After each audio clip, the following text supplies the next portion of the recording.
টি-20 বিশ্বকাপ শেষ হয়েছে বেশ কদিন হলো। বাংলাদেশের জন্য বিশ্বকাপ পর্বের ইতি ঘটেছে তারও আগে। সুপার 8-এর ম্যাচেই টানা 3 হারে বিশ্বকাপকে বিদায় জানিয়েছিল টিম টাইগার। তবে বিশ্বকাপের এতদিন পর নতুন করে উঠেছে বিতর্ক।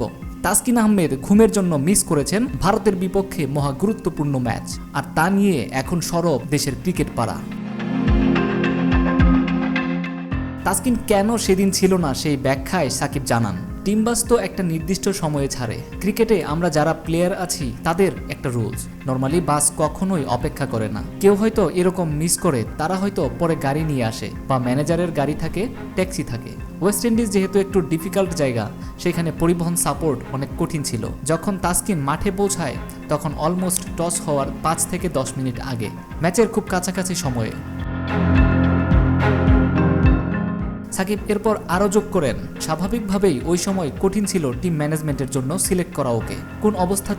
কোন অবস্থাতে থাকে ওরকম পরিস্থিতিতে একজন খেলোয়াড়, তার জন্য বিষয়টা কঠিন। ম্যাচের পর তাসকিন দলের কাছে ক্ষমা চেয়েছিলেন বলেও জানিয়েছেন সাকিব আল হাসান। বিষয়টি সেখানেই শেষ হয়ে গিয়েছে এমনটাও জানান এই তারকা ক্রিকেটার। স্বাভাবিকভাবেই তাসকিন পুরো দলের কাছে ক্ষমা চেয়েছে। সবাই বিষয়টি স্বাভাবিকভাবেই নিয়েছে।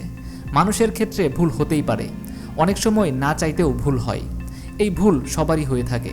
সে বিষয়টি স্বীকার করেছে এবং তারপর ওখানেই শেষ হয়ে গেছে।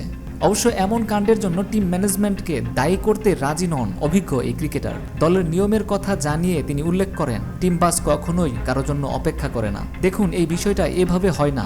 নিয়মে এগুলো নাই যে ঘর থেকে কাউকে ডেকে নিয়ে আসবে কিংবা দল ওয়েট করবে। দল কখনোই ওয়েট করবে না, এটা কোথাও হয় না।